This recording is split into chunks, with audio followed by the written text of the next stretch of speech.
Assalamualaikum warahmatullahi wabarakatuh. Perkenalkan nama saya Alfi Anugrah, NPM 208260239, Blok Basic Endocrine. Sini akan menjelaskan dari metabolisme lemak. Jadi, eh, definisi dari metabolisme itu dia merupakan proses biokimia eh, melibatkan penguraian dan penggunaan lemak dalam tubuh. Jadi, lemak-lemak yang di dikelola ini dia dapat menghasilkan energi, kemudian menyimpan cadangan energi dan meningkatkan fungsi di berbagai organ. Kemudian jenis lemak dalam tubuh itu ada dua, yaitu lemak jenuh yang dari hewani yang dapat meningkatkan kadar kolesterol, kemudian lemak tidak jenuh yang eh, ditemukan dalam minyak nabati dan ikan. Itu berfungsi sebagai manfaat bagi kesehatan jantung.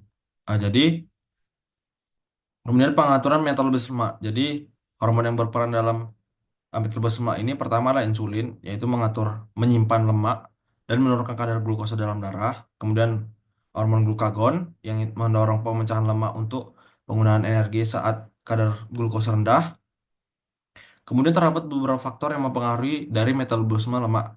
Yang pertama adalah diet. Pada saat diet itu terjadinya asupan kalori dan jenis lemak yang dikonsumsi itu dapat mempengaruhi metabolisme karena lebih sedikit yang dikonsumsi dari saat saat tidak diet. Kemudian aktivitas fisik, yakni seperti olahraga dan aktivitas lainnya, yaitu latihan meningkatkan lipolisis dan penggunaan lemak sebagai uh, sumber energi, sumber energi. Kemudian uh, absorpsi lemak. Jadi pada absorpsi lemak ini atau penyerapan lemak itu terjadinya itu prosesnya itu monoglisirida dan asam lemak bebas itu diserap oleh sel epitel usus. Jadi di mana ini mereka akan kembali menjadi trigliserida.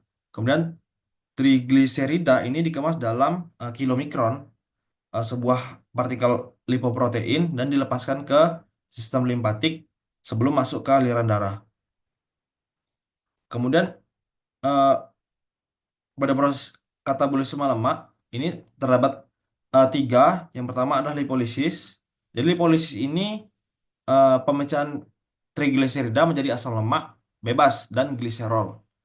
Jadi pada proses lipolisis ini dia terjadi dalam jaringan adiposa dan dapat dipicu oleh hormon seperti epinefrin. Kemudian dari beta oksidase, pada beta oksidase ini adalah proses di mana asam lemak itu diubah menjadi asetil CoA.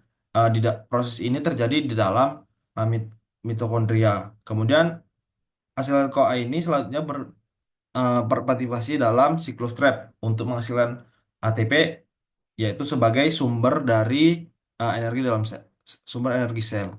Kemudian G itu dalam katabolisme lemak itu yaitu siklus Krebs. Jadi setelah hasil CoA itu masuk ke dalam siklus Krebs, itu menghasilkan ATP, NADH dan FADH2.